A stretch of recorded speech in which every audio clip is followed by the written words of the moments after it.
Okay, hi. So I'm Rafał. I'm an engineer at Spotify, and I work there in the Hadoop squad, so we provide Hadoop as an infrastructure for whole Spotify. And this talk, I'm going to talk about how to be productive data engineer.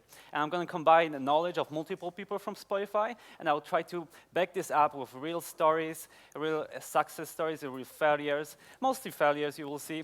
But the goal of this talk is that if you are or want to be a data engineer, then I hope that every single one of you will take at least one learning from this, and you can take this, and I urge you to take this and think about how this thing can influence you, how it can make you more productive. And I hope that it's going to be something that, for example, you can enable on your infrastructure, or maybe it's going to spark a discussion in your team or maybe company, and will make you more productive. That's the goal of the presentation. And with that, let's look at the agenda. So we'll talk about being productive in 4 different areas. We'll cover operations, development, then we'll talk about the organization, the structure of it, how it can influence you, and then the culture. So as you see, we'll cover this from low level to high level. We'll move from around the stack. And first with the operations, we'll basically cover how the Hadoop cluster itself can influence you and productivity. Then as a developer, as a user of this cluster, what kind of decisions to make to be more productive and to bring more value. And then we'll talk about the organization. So how the structure of the organization, how the team interaction can influence you and productivity. And then the culture, which is basically everything that surrounds you, people, the company, the way you work, how this can have huge impact on basically your productivity. But before we move into the presentation, let's first talk about what Spotify does. So, if you don't know, Spotify is a music streaming service. It was started in 2008 in Stockholm, Sweden. And some numbers about it, we have 60 million monthly active users and 50 million subscribers, which is pretty big. But what's unique about Spotify is that we can basically play a perfect song for every single moment. And some of this is actually powered by Hadoop, which actually makes it much more cooler, at least for me. And these are some public numbers and some public information about Spotify. But for me, and from a team of other 3 people, Spotify is also 1,300 nodes that we have. So pretty big, huge cluster that's kind of like a baby of ours. And it's kind of hard to work with this baby. It's quite a monster, actually. So, for example, shit happens during the night, and you have to wake up and clean it up. And that happens all the time. So, as you already know, a huge cluster.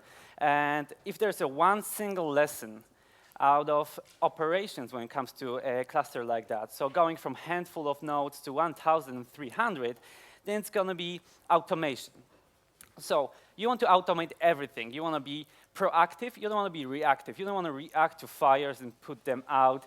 And you want to basically be reactive and work on cool new features, polish your infrastructure. And that's basically, if you look at this picture over here, you can see me on the left and Adam on the right. And you can see that I'm being reactive. I'm putting out fires. When there's some incident, for example, data node goes down, I need to SSH that, I need to install some software. I'm doing manual changes in my configuration. I'm constantly being reactive.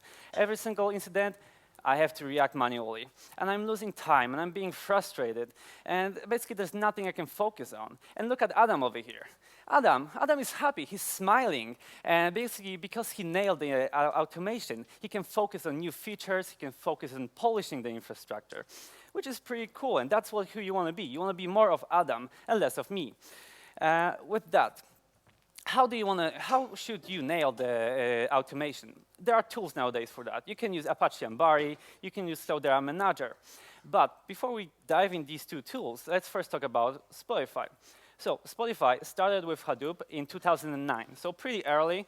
And when we started with a handful of nodes in the corner of the company.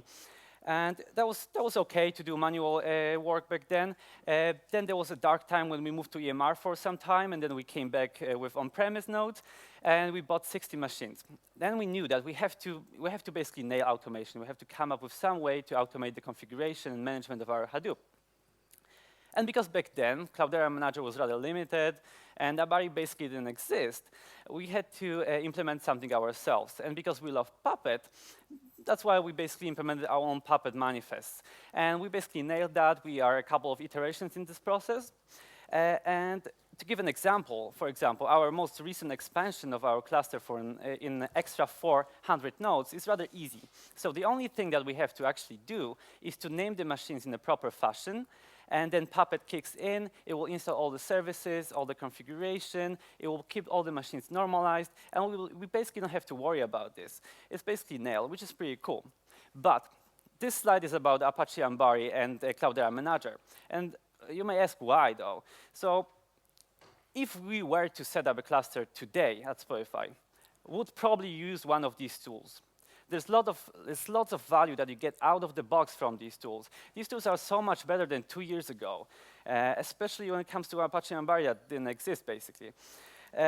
So I urge you that if you set up a cluster right now, then please take a look at these tools, because you get a lot of value from them, and the community works on these tools, and you get more features. And this is something that we're missing. Every single thing we have to do, we have to implement it ourselves.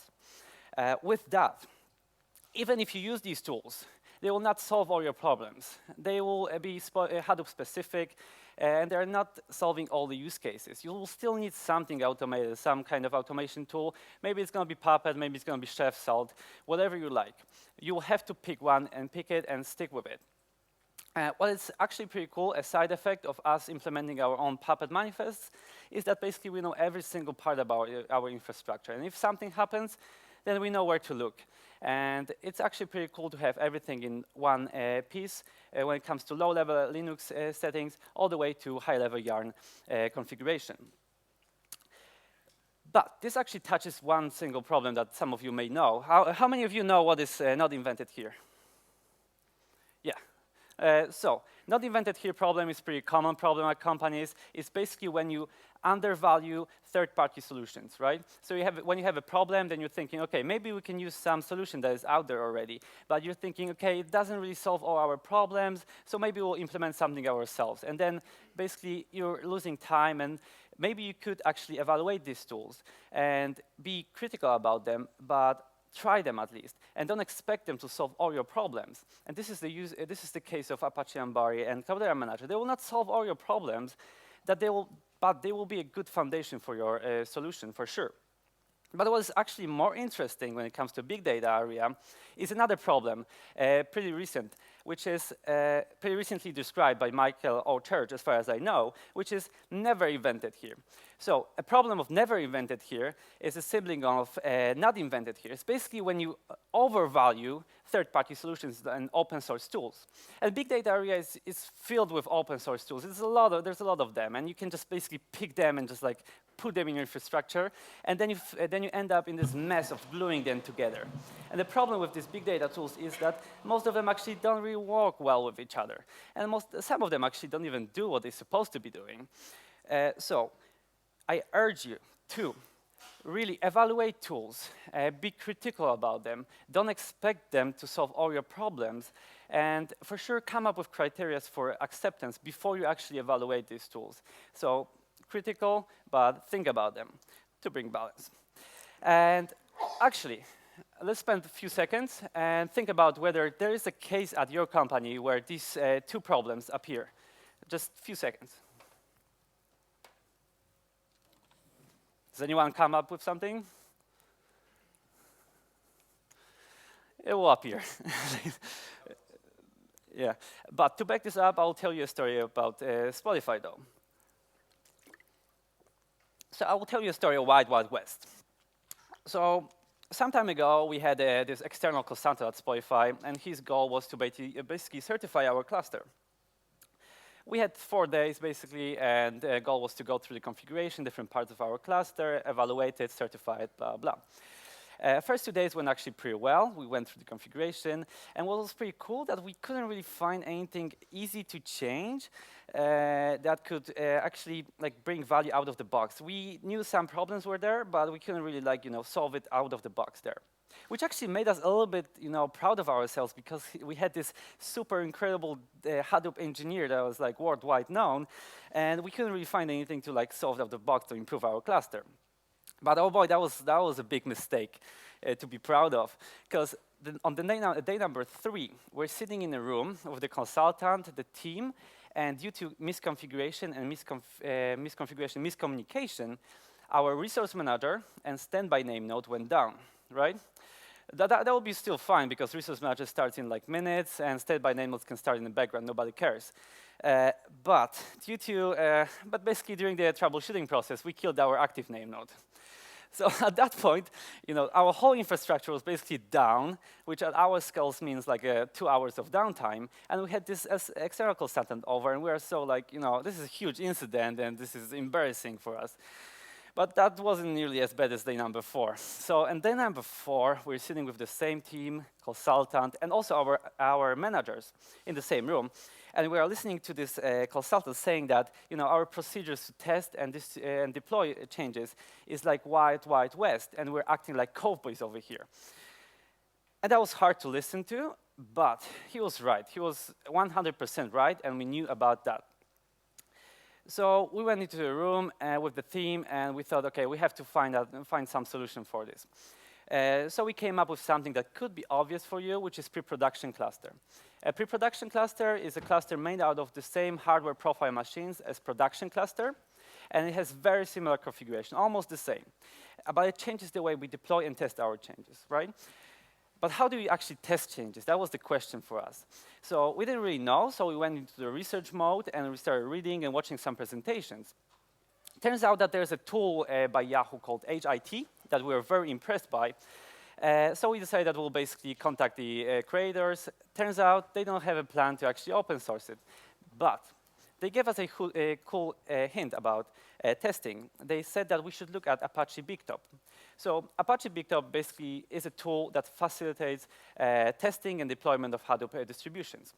And basically how you can use it is to point Apache BigTop at your pre-production cluster, use the smoke tests that come with the BigTop, and test your pre-production cluster. You can test the different frameworks, integration between the frameworks, and so on and so on. And that was pretty cool because it basically changed the way we deploy and test our changes. So if I come up with a critical change, then I first deploy that to pre-production, then I run smoke tests, then I get instant feedback about my change. If the feedback is positive, I can go to production. If the feedback is negative, then I have to work on my change, basically. Pretty simple, but work really well. Also, a couple of learnings about BigTop is that it's super easy to extend, so we're able to add smoke tests for our in-house tools like Snakebite and Luigi. Both open source, I encourage you to take a look at them. Another thing is that we didn't stop there. We actually went ahead and we are also using our production workloads to test these changes, to actually put these changes in real-world scenarios on pre-production. That actually makes us even more sure and safe about the changes that we are deploying. With that, there's a couple of ways that operator of Hadoop can actually make himself more productive and also delegate some work to developers and maybe make them a little bit more productive too. And one of these features that is not enabled by default, but it's very useful, is log aggregation. And how many of you have log aggregation enabled? Yeah, like most of you probably. So it's pretty easy to do that. Basically, okay, what is log aggregation? Log aggregation is a feature where Yarn can take your Yarn logs and put them in one place on HDFS, and you can later, investigate what happened, check the stats, and so on and so on. Pretty useful. And then you can expose those logs to users, and you can say, okay, when they come to you and they say my job is failing, then you can say, okay, check your logs, and that's all.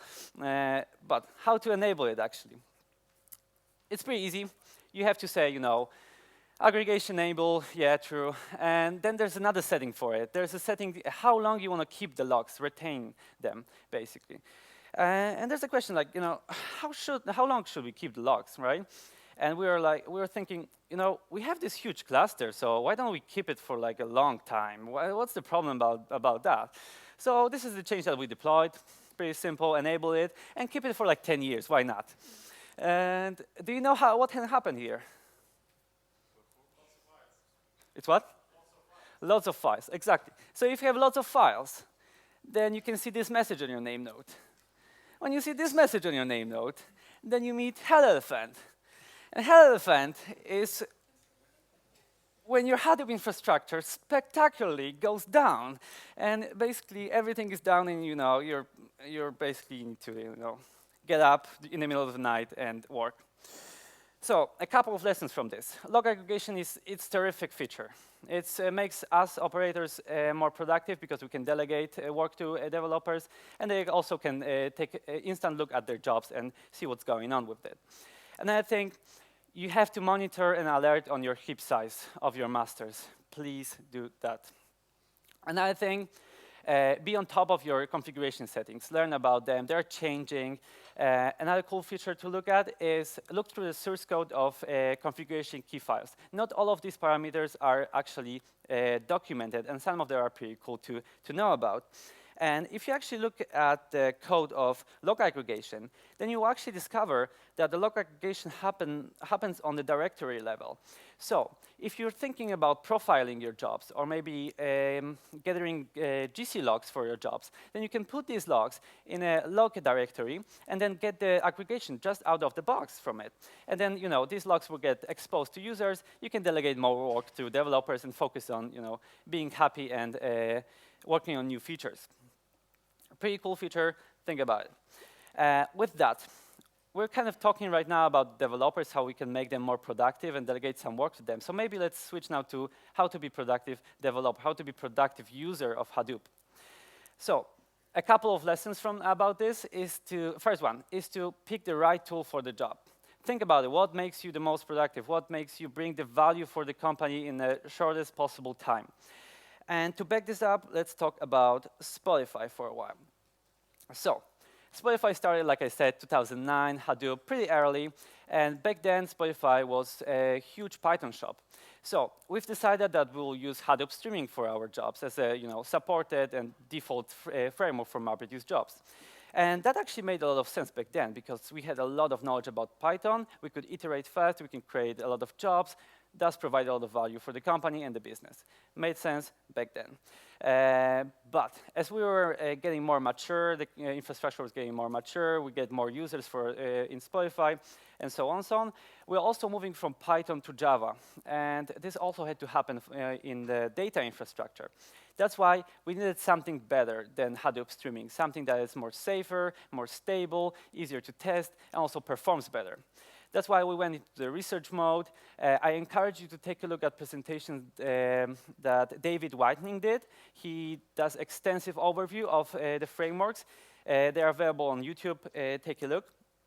But out of this evaluation, we came up that we'll basically use Apache Crunch as our supported and default MapReduce batch framework. Why? Well, there's a couple of reasons for that. First reason is that Apache Crunch, because it's based on JVM, it has a couple of cool features. It's more stable, it's easier to test, and also provides type safety. So, take a look at this graph over here. This graph over here shows the number of jobs per framework for 6 months. The number of jobs is in thousands, and you can see different frameworks. These are production jobs, 6 months. The pink color is the failed jobs, the purple is the successful jobs. And you can see the difference between streaming and crunch. Let's focus on these two. So you can see the difference in the ratio of failed and successful jobs. And we actually see that a lot of users, they actually do much more testing when you provide them good testing infrastructure. And Crunch comes up with a good testing, actually, that we are able to enhance with a mini cluster. And now there's actually no way not to test your jobs. Thus, it actually brings a lot of value for the cluster because there's less failing jobs, other jobs can finish faster, and so on and so on. Another cool feature, like I said, type safety. Oh my God, when you compare it to Python, type safety, you can actually get errors at the compile time. You don't have to throw your job at the cluster and then realize, oh my God, there was a different type or something like that. No, you get that at the compile time, which is amazing if you think about it. With that, being safe and stable is one thing, and performance is another thing.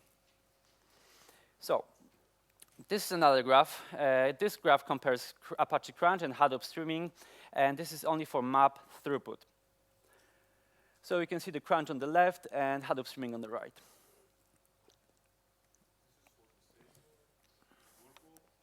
Yes, this is the same workloads. So you can see that on average, Apache Crunch is 8 times faster than Hadoop streaming, and 75% of all the Apache Crunch jobs are much faster than Hadoop streaming. This is a huge difference that we see. The more Crunch jobs we see on the cluster, the bigger utilization we see, which makes us, operators, really, really happy. So huge improvements when it comes to performance in comparison to Hadoop streaming. With that, another lesson about being a productive developer is to pick the right abstraction for the job. And this is also a place where Crunch kind of shines a little bit. So you can stop thinking in terms of map and reduce functions, which is like the old legacy that you should forget about. And you can start thinking in terms of this high-level API of filters, group bys, joins, and so on, which is pretty cool. It makes the whole process of development much, much more productive and pleasant for the developers themselves. And we actually get that feedback from them, which is pretty cool. And so pick the right abstraction for the job. Another thing that we've discovered is that when you use a high abstraction, there's less of these knobs that you can tweak, make your job like super optimized. When you compare Crunch to pure vanilla MapReduce, then there's definitely less of things that you can optimize there, and it's much easier to develop. But what we've noticed is that there's not so many people that actually know how to optimize MapReduce jobs. They just want to, bring the value, write the job, and answer the questions. And it turns out that on average, these higher abstraction tools will actually optimize the jobs in a pretty good way, even though it's not going to be the most optimized job. On average, it still will perform better than if you would provide them with pure vanilla MapReduce in Java. So huge lesson out of that, right abstraction for the job. Another thing that we see is that as we're growing and we're getting more developers and our infrastructure is getting better and better, we're seeing this new kind of problems. We're seeing that scaling machines is easy. It's scaling people that's hard. Scaling support is hard, and right techniques to write the jobs, and so on and so on. And we see this kind of problems of, for example, there's a lot of code repetition going around. There's a huge mess on HDFS. Nobody really cares about where to put your stuff. They put it wherever they want, and then there's a huge mess. Yarn contention. Sometimes people have to wait because somebody runs some really weird job with lots of tasks in it. And also, we are lacking data management tool, which makes the whole process of development really hard, actually. So every single of these tools could actually be a topic for a presentation, so I'm not going to dive in this, but I'm going to try to tell you how we're trying to tackle these problems, kind of. And we're trying to tackle this problem through our beloved automation. And I hope that you already got the feeling of automation is the theme of the presentation. But anyway, automation. So we did a couple of things to automate the process of development and make the life of the developer easier. So we have automated a way to calculate map split size, and that's the number of mappers, and also to calculate the number of reducers, and by that, the number of files and size of the files. And these two features are tightly coupled into Luigi, which is our workflow manager. So at this point, developers, they don't have to care how much reducers they want. Basically, they don't have to even think about it. All this calculation is based on the historical data for the job. And based on that, we actually were able to avoid this one common problem of Hadoop clusters. It's when you have lots of these small files, because developers, they will set the number of reducers to some big number, and then you end up with small files everywhere. And then your heap size goes all the way up, and you meet hell elephant. So pretty cool features. They're not that hard to implement. You have all the data there. You only need to look through the historical executions and just get the values out of them. Another cool thing that we're working on is the second iteration of HDFS retention. Basically, you want to remove the mess, remove as much data as possible. There's a learning about HDFS data. Most of the users think that they need data. Most of them actually don't need it. And I will urge you to actually question whether your users actually need your data. There's a lot of data that you can actually remove, believe me. And another cool automation feature that we're working on is the second iteration of user feedback. So we did our first iteration about 1 year ago. So what we did was to parse job history files, and you can get a lot of stats from there. And then we expose these stats in a Hive and Postgres database for the users to query it. And they can learn everything about the jobs and the whole infrastructure if they only want to. Well, it turns out users are super lazy, which is not actually surprising. But, so what we thought that maybe we should automate this, maybe we should make it more proactive. So we thought that we have a simple idea to solve that, and want to start very simple. When the job is done, let's say the crunch, we want to start with crunch. When the pipeline is done, so a number of jobs, right after it's done, you get the counters from it, and then you provide instant feedback for the users. Let's say a simple use case of the size of the memory for the reducers. Let's say that the user gives 4 gigs for the reducers for the whole pipeline, right? Then after the pipeline is done, we realize through going through the counters that that none of them actually use more than 2 gigs, right? So we can instantly give the feedback to the users, like, you know, you set it to 4, but you're not using it. Maybe you should reduce it and give the memory back to other users because the whole cluster is multi-tenant, and, you know, think about other users. And it's important to think about other users, and it's important to get feedback from your users, especially when it comes to organization. So with the organization, what we've learned from the feedback is that availability of our Hadoop cluster can actually influence productivity of other developers a lot, which is not that clever, actually. But why? So if you look at this graph over here, this is a real availability graph for our cluster. Per quarter, the higher, the better. But let's first try to understand it. First part. Till the second quarter of 2013, there was no team that owned Hadoop at Spotify. And you can see that, you know, it was very much a variable whether Hadoop was up or down. And there was basically a huge team that owned everything when it comes to data. And basically most of them didn't really even wanted to work with operations when it comes to Hadoop. That's why, you know, multiple days of downtime, that's like nothing. And, you know, users were basically raging about that a lot. That's why we've decided that we'll create a squad for it, a team for it. That's what we did that in Q3. You know, instant feedback, availability goes all the way up, which is pretty cool. One of the first decisions that we've made, though, when it comes to in the team, was to actually upgrade from Hadoop 1 to Hadoop 2. And that's what we did in the Q4, 2013. You can see that, you know, availability goes down because we had to do a downtime for the whole weekend to upgrade the cluster. And then after the upgrade, we had some issues. But, you know, we were kind of working on this, polishing the configuration, working with Puppet.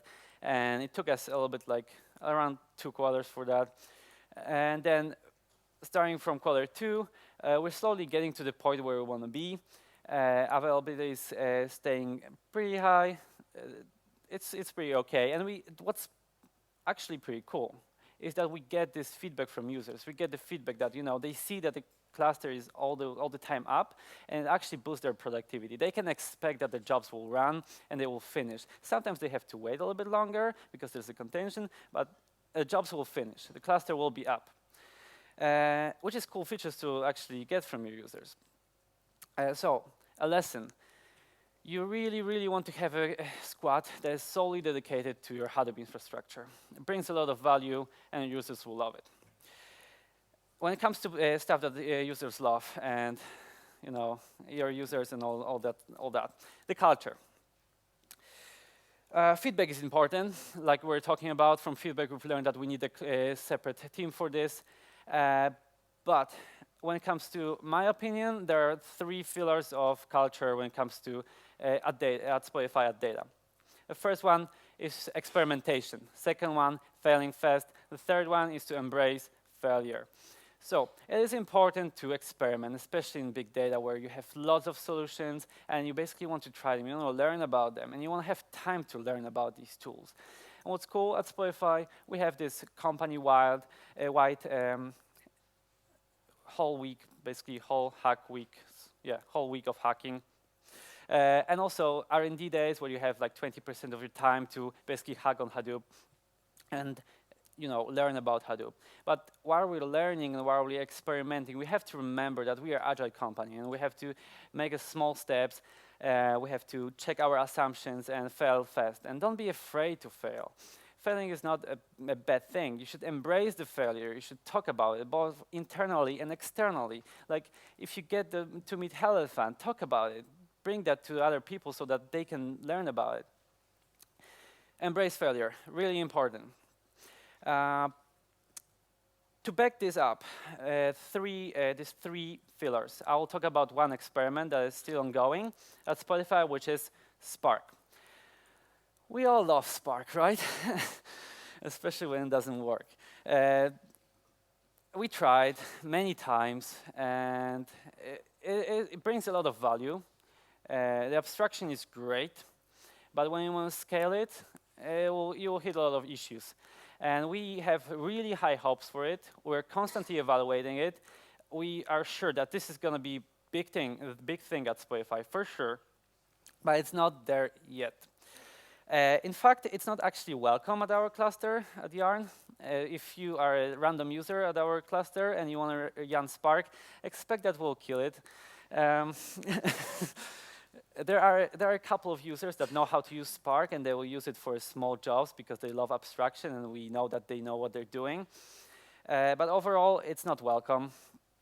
And to back this up, I'll try to bring two lessons out of evaluation that hopefully will help you. Maybe you will hit these errors with the big jobs of Spark.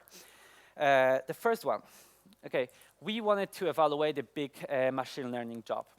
This machine learning job was very shuffle heavy. So it was shuffling less than 1 terabyte of data each iteration, so multiple iterations, lots of data to shuffle.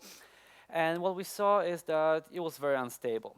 We went into a research mode a little bit, and we found these two configuration settings. The first one is the storage memory fraction. The second one is the shuffle memory fraction. Storage memory fraction says so it's set to 60% by default, 60%. So how much of your executor memory is reserved for the caching purposes, right? So if you give your executor out of memory, 60% of it goes to caching by default. Then you have 20% that goes to shuffle, and the rest, 20%, goes to runtime, right? Turns out our algorithm was very shuffle heavy. We didn't use caching that much. So we could actually reduce the storage memory fraction and give it back to shuffle memory and runtime, which actually boosted the stability of the job. Another learning is timeouts for Spark. We saw a lot of garbage collection, long pauses, a couple of minutes. Default settings are not, they're definitely too small. 10 seconds for heartbeat interval, that's not good. If you get multiple minutes, you have to set this interval to multiple minutes, not 10 seconds. And also acknowledge wait time, 60, way too small. If you get a shuffle of around 1 terabyte, multiply it by 100. To wrap this up, if you were sleeping, wake up for 1 minute, please. So operations. Key learning is to automate, and please automate everything. Use Apache Ambari or Cloudera Manager, leverage these tools, and still, you'll still need something to automate like Puppet or Crunch or Chef or whatever you like. But automation, please focus on automation.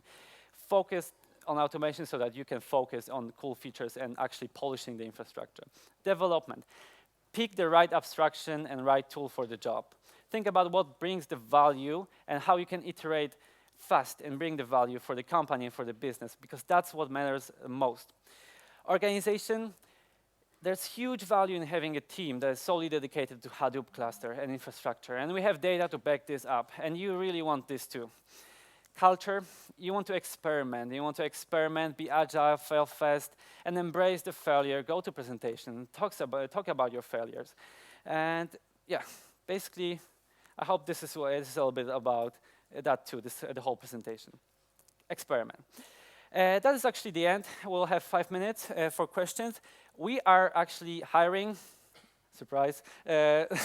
So we need data engineers. We need data engineers in New York and Stockholm. So if you want to work in one of these lovely cities, please visit the website or talk to me after the presentation. I'm more than happy to talk to you about that. And I'm open to questions. Yes. And also, please talk to the microphone. You can press the red thing. Is this on? Oh, awesome.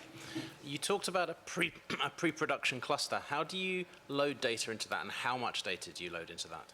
Yeah. Okay. We actually, that was a question for us. How do we load that? We thought that maybe we can use distributed copy. And when you use distributed copy, first of all, you want to pull data from your pre-production. You want to pull data from your production. So you start the distributed copy on your pre-production and pull data from production. That's one thing. But we've decided that we want to look at different tools that are out there, and we ended up with Falcon. I don't know if you know about Apache Falcon. It has a lot of features. One of it is it's basically to run to pull data between the clusters.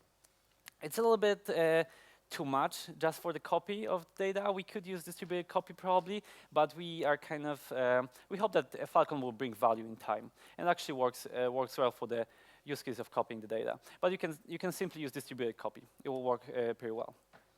Pull data though. Don't push. More questions? Yeah. Who's a typical end user of data in Hadoop at Spotify? So do you have a bunch of standard reports that people are looking at, or do you rather have analytics who are exploring the data? Okay, the whole story is that when Spotify started, Hadoop was used to report back to labels. So if you play a song, we need to report it back to labels and pay them back. That was the first use case. Then we had a use case of ads, and then we had more analytics, and they're looking at different things like how you actually use the Spotify client, what can we make better. We're doing A/B testing. Recommendations. If you know discovery page on Spotify, that's solely based on Hadoop. A lot of use cases, and people are coming with even more use cases. The most recent, they're pushing stuff from Hadoop to Elasticsearch, and then that is used to feed some kind of service. A lot of use cases, actually. Morning, Eric. A very good presentation. Thank you. Thank you. You talked about abstraction, and you talk about not invented here or never invented here. What's your views on ETL tools, and do you use them within Spotify? ETL tools. ETL. ETL. I mean, for the ETL use case, when it comes to moving data from our machines to HDFS, we use Kafka. And then the process of ETL is basically Hadoop streaming still. And what's my view on these tools? On third-party tools specifically, like Informatica, like Talend, what's your views on those? Yeah, I wish I worked on that team and I could have an opinion on that. You can talk to me afterwards, and I can take this question to a team that actually works with this, and I don't want to give you a wrong opinion, basically. Okay, thanks. We're currently evaluating the abstraction part for the developers and looking at cascading and the scalding DSL. Mm-hmm. What are your experiences on that? Cascading and scalding. So the problem at Spotify was that we were evaluating scalding and crunch and all the other tools, but the default language at Spotify is Java. And you have to have a good reason to use other language. It's not impossible, but you have to have an argument for that. So if you were to pick up a default supported framework, that should be a Java thing. We loved crunch and scalding, cascading and scalding, and there are people using that for sure, and you can get a lot of value from that. Driven is great; people love it. And also, scalding abstraction is cool. It's nice. The API is also high level. It's nice API. I think it ends up probably for you to like whether you like Scala or Java. Where do you want to go? How much knowledge you have in your company? how much experience you have. If you want to teach the users completely new language, and in case of Spotify, we have a lot of knowledge about Python still, and we have analysts that know how to write actually code, which is pretty cool. So yeah, basically, difference of language. Abstraction is pretty cool both way. There's no Scala abstraction for Crunch. There is one, but it's pretty bad. Don't use it. Don't even look at it. So if you want to use Scala, then probably Scolding. There's also more community behind cascading and scolding, which is another cool feature. You get improvements. Tickets are getting solved faster. For Crunch, turns out like Spotify is probably the biggest user of Crunch, and there's not such a big community behind it. So you get more features for free if you use cascading and scolding, but different language. Cascading is arguable whether you want to use it. We can discuss it afterwards, maybe. Okay, is there one more question, I guess? Have you explored Hive or Pig? Hi. Oh. Sorry. Have you explored Hive or Pig as tools for solving your problems instead of writing Java jobs? Yeah, that is a great question. When we did evaluation of the frameworks, we did evaluation of Hadoop 2.2, and basically the optimizer for Hive there is terrible. The new versions are much better, like so much better. But we didn't want to go with SQL. We can provide that as a tool, and people use that. It's there. If they want to use SQL, there's no problem. We have a custom data warehouse tool for it. They can see it in the browser and get the results in the browser. That's kind of solved. But we wanted to get something for like for developers themselves, get the good experience for them. So we wanted to something has a real programming language, I guess. The Pig. A lot of companies actually use it. There's a lot of community behind it, but we actually wanted to get something which is type safe, and that we can actually easier use the libraries that are out there. That's why we wanted to go with Java. That's why Crunch. But definitely there's a value in these two. And if you want to know more, David Whitening presentations are out there, and he talks in details about every single framework that we did evaluation of. Cool. I can write you the name afterwards if you want. I guess that's over. I think I'm 2 minutes over the time.